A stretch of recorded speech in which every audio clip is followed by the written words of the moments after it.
Halo anak-anak, jumpa lagi bersama Bapak Muhammad Fajri dalam video pembelajaran IPA kelas 9. Nah, pada pembelajaran sebelumnya kita sudah membahas tentang perkembangbiakan vegetatif pada tumbuhan. Sekarang kita akan membahas tentang perkembangbiakan generatif pada tumbuhan. Langsung saja ya, kita mulai. Perkembangbiakan generatif. Organ yang berperan pada perkembangbiakan secara generatif adalah bunga. Perkembangbiakan generatif pada tumbuhan melibatkan dua proses, yaitu penyerbukan yang diikuti oleh pembuahan. Kita bahas dulu tentang penyerbukan. Penyerbukan pada tumbuhan biji tertutup atau Angiospermae. Penyerbukan adalah peristiwa jatuhnya atau melekatnya serbuk sari di kepala putik.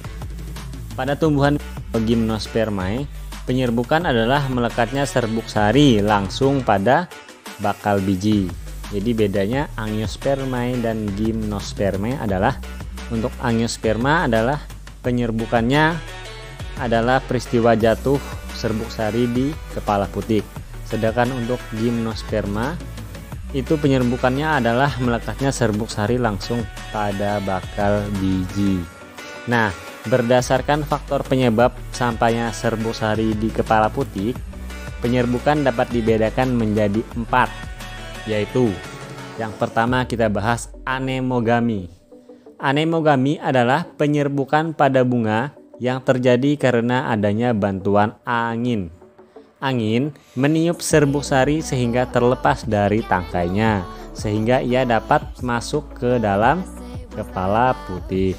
Tumbuhan yang penyerbukannya dibantu angin umumnya memiliki ciri-ciri khusus pada bunganya, yaitu sebagai berikut.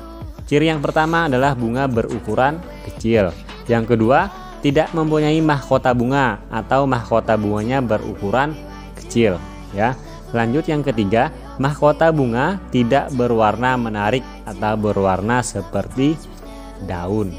Kemudian ciri yang keempat, tidak mempunyai kelenjar madu. Yang kelima, tangkai bunga panjang. Kemudian yang keenam, bunga terletak jauh di atas daun. Kemudian ciri yang ketujuh, serbuk sari kecil, sangat banyak dan ringan sehingga mudah diterbangkan oleh angin. Ciri yang ke-8, kedudukan benang sari bergantungan. Kemudian yang 9, serbuk sarinya berhamburan jika digoyang, ya, jadi sangat rapuh. Kemudian ciri yang ke-10, kepala putik besar, berbulu, tangkai putik terjulur keluar. Kemudian yang 11, kepala putik menyembul keluar dari bunga sehingga mudah menangkap serbuk sari.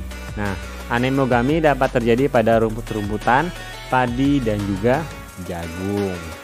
Kemudian lanjut, penyerbukan yang kedua adalah hidrogami. Hidrogami adalah penyerbukan dengan bantuan air. Hidrogami dapat terjadi pada hidria, eceng gondok, dan teratai. Penyerbukan dengan bantuan air akan terjadi jika tubuh tanaman terendam dalam air. Lanjut, penyerbukan secara zoidiogami. Zoidiogami adalah penyerbukan yang terjadi pada tumbuhan karena bantuan hewan sebagai perantaranya. Contohnya hewan yang sering membantu penyerbukan ini adalah kupu-kupu, lebah, kelelawar, bekicot, ataupun burung. Nah, tumbuhan yang proses penyerbukannya dibantu oleh hewan umumnya memiliki beberapa ciri pada bagian bunganya. Ciri-cirinya sebagai berikut.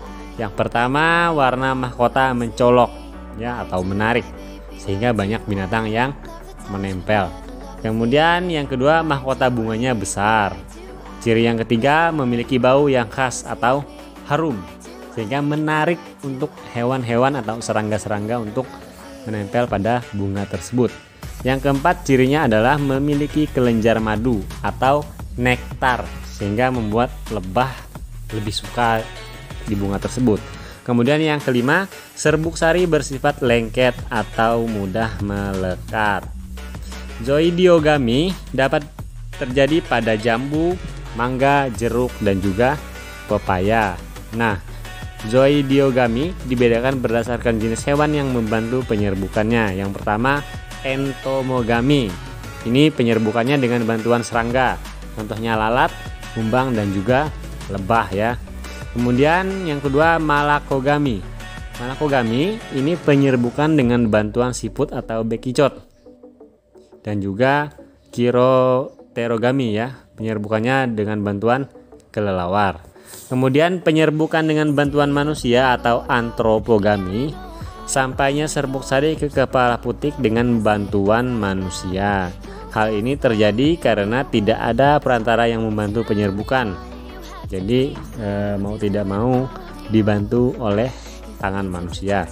Kemudian penyerbukan ini dapat terjadi pada vanili dan beberapa jenis anggrek. Nah, penyerbukan ini dilakukan untuk mendapatkan jenis bibit baru yang unggul.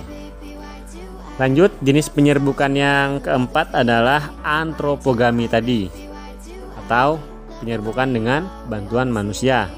Contohnya adalah penyerbukan pada tanaman vanili tadi ataupun tanaman anggrek. Nah, pada tanaman vanili tidak ada perantara hewan ataupun yang lainnya yang dapat membantu penyerbukan. Nah, berdasarkan asal serbuk sari yang jatuh ke kepala putik, penyerbukan dapat dibedakan menjadi 4, yaitu penyerbukan sendiri, penyerbukan tetangga, penyerbukan silang, dan juga penyerbukan bastar. Kita bahas dulu tentang penyerbukan sendiri.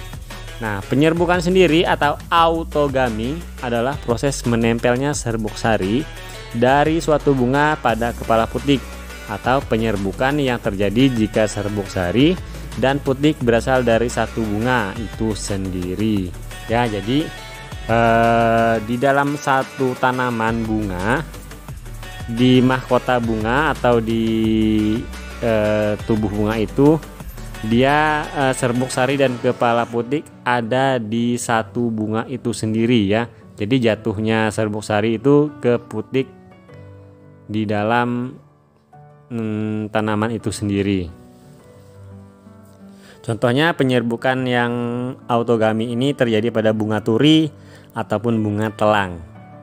Lanjut, yang kedua, penyerbukan tetangga. Nah, penyerbukan tetangga atau geitonogami adalah proses penyerbukan yang terjadi jika serbuk sari jatuh ke kepala putik bunga lain yang masih dalam satu tanaman.